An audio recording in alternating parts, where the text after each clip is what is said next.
যখন সর্বশেষ মাটিটুকু আমার কবরের উপরে পড়ল, আমি ভাবলাম সব কিছু শেষ হয়ে গিয়েছে। কিন্তু তখনই ঘুটঘুটে অন্ধকারের মধ্যে ভয়ঙ্কর দুটি চোখ জল জল করে জ্বলে উঠল।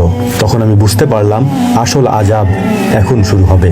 আমাকে দাফন করার পর আমার আত্মীয় স্বজন, আমার প্রিয়জনরা নিজ নিজ গৃহে ফিরে যাচ্ছে। আমি একা পড়ে আছি ঘুটঘুটে অন্ধকার এই কবরের মধ্যে। হঠাৎ কবরের উপরে ভারী আওয়াজে পা ফেলার শব্দ আসলো। মুনকার এবং নাকির, তাদের চেহারা ভয়ঙ্কর, তাদের চোখগুলি আগুনের মতো জল জল করে জ্বলছে। প্রশ্ন আসলো, মান রব্বুকা, তোমার রব কে?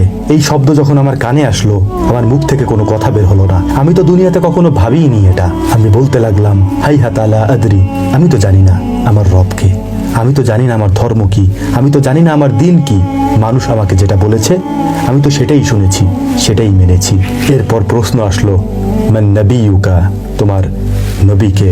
এই প্রশ্নেরও আমার কাছে কোনো উত্তর ছিল না।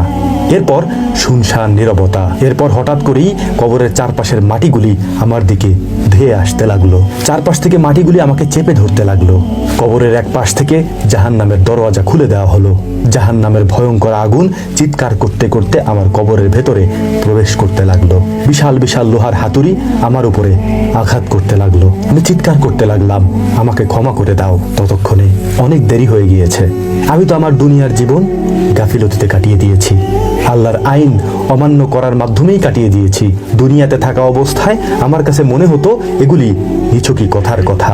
মানুষ যখন আমাকে ইসলামের দাওয়াত দিত, আল্লাহর বাণীর কথা শোনাতো, কোরআনের আয়াতগুলি খুলে খুলে বর্ণনা করত, তখন আমার কাছে মনে হতো এগুলি বিশ্বাসযোগ্য না, এগুলি মানার মতো না। হ্যাঁ, আমি এতক্ষণ যা বললাম এটাই একজন বৎকারের কবরের ইতিকথা। আল্লাহ রাব্বুল আলামিন আমাদেরকে এই ধরনের পথ জিন্দেগি থেকে হেফাজত করুন, আমাদেরকে নেককার এবং আমলে সালেহ করার তৌফিক দান করুন, যাতে করে আমরা আমাদের কবরটাকে জান্নাতুল ফেরদাউস হিসেবে গড়ে তুলতে পারি। ওয়া মা তৌফিকি ইল্লা বিল্লাহ।